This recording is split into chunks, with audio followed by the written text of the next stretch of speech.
Pokemon's had a massive impact on my life, so I made a couple little Pokemon dioramas in these not-so-massive containers. First I filled one with one type of dirt, and then the other with a dirtier dirt, and added enough water and PVA glue mixture to make it look like a bowl of Cocoa Pebbles. Then I cut out a mostly circular base,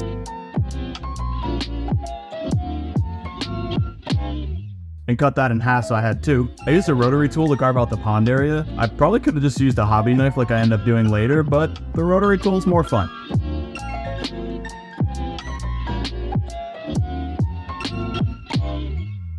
I carved the second disc to just look like a patch of grassy ground, and then it was time to start painting them.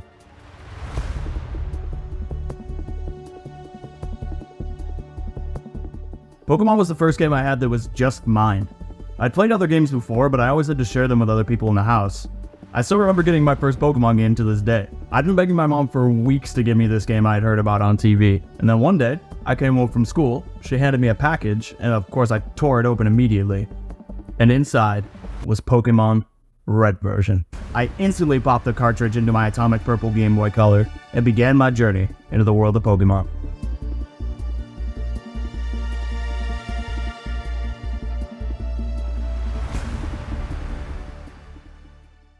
For tree trunks, I grabbed some toothpicks and broke them with the strength of the above-average kindergartner, before realizing I could just cut them with scissors.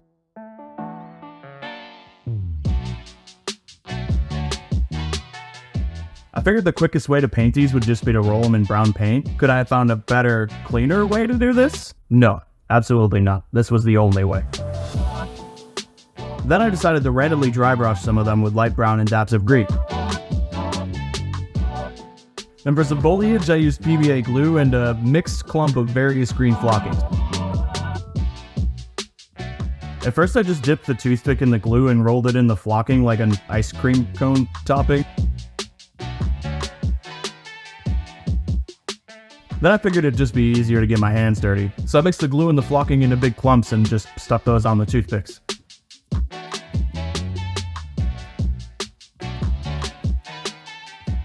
Then I just stuck those suckers right into the base. Along with some bushes for variety. Then back on the other base, I mixed some flocking with that same PVA glue and water mixture from before to make a nice little Mossy Patch, and shook off the extra water because I used way too much. Then I glued together some more chopped toothpicks to make a dot. It needed to be just straight enough, which is coincidentally what all my ex-girlfriends have said about me. I probably could have used super glue for this so it'd dry faster, but I had to go to work after this step anyway, so it didn't really matter.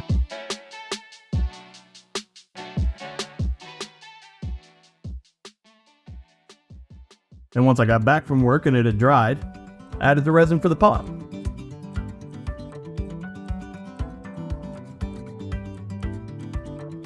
One day I was on the playground when I overheard a couple of kids talking about Pokemon Ruby and Sapphire. Now this was before it was acceptable to be a nerd, so naturally I was beyond excited. And since I've never really had a knack for understanding social conventions, especially when I'm hyped, I just barged right into their conversation. We talked about our favorite Pokemon, our favorite gym leaders, rumors about the new Emerald game we'd been hearing about, and pretty much just everything. And roughly 20 years later, one of those boys is still my best friend. We can still make a point to get together for all the big Pokemon releases. For the Pokéball, I had to roll a lump of clay into as perfect a sphere as I could.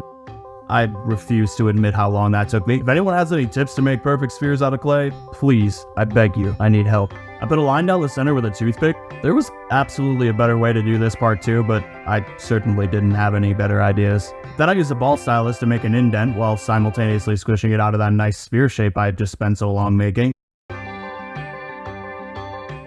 For the gym, I cut out a lump of clay into a rectangular prism.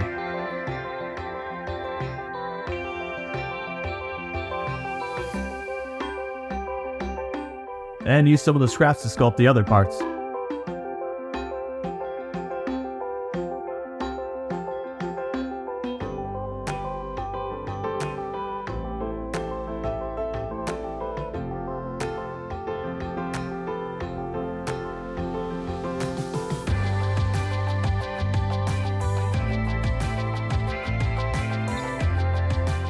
Then I used a pokey tool, not pokey, but pokey, to make some little windows. and a piece of window screen to make a nice roof texture. Then I baked the sculptures and spray painted them so I could start painting. I used red paint for the top of the Pokéball.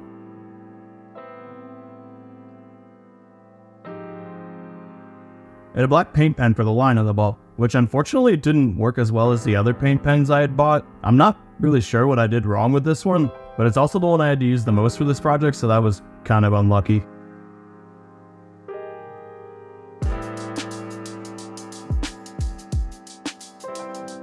I applied a homemade black wash, and then dabbed that off with a paper towel. And then I did the same thing with a green wash.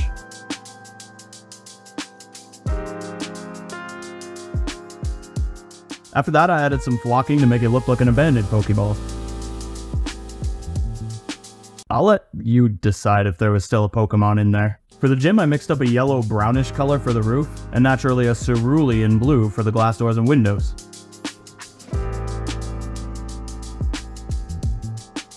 And I mixed white with a bit of gray, but it doesn't really show up any different on camera.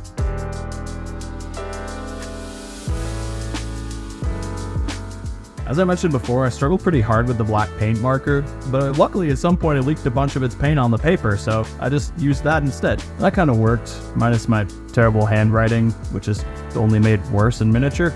Luckily all the other pens worked as intended.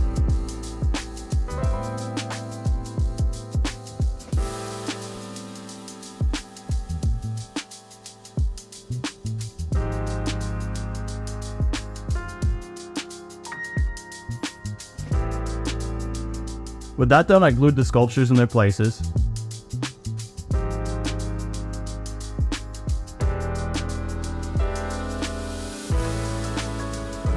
And then I figured I'd make a little wooden base for them. I sanded a crappy piece of wood I found on the floor at work, then I broke out my rotary tool. And not only did I pick a bad filming angle for this, I also couldn't figure out which tip I should use for the process. So I struggled with that for a little bit, and then I ultimately just ended up using my hole saw instead, which left a really nice hole in my table as well. So I propped the wood up even higher for the next one, and still got another hole in the table. But it's fine. It adds character. And for the next step, I think I did actually find the right tip for my rotary tool, and sanded the inside of the holes. Then I rounded off the corners and edges a little bit, and hit everything with a finer grit sandpaper. I actually really enjoyed working with wood in this project, so I'll probably want to learn how to do more of that, but better. I cleaned off the lids with some window cleaner and a cloth.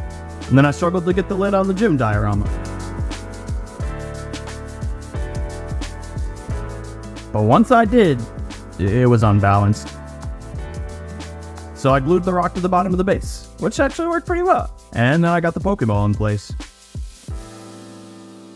The Pokemon series has had a lot of changes over the years. Some good, some not great. But no matter what, it'll always hold a really special place in my heart. Thank you so much for watching. Subscribe if you wouldn't mind, and good luck. Have fun.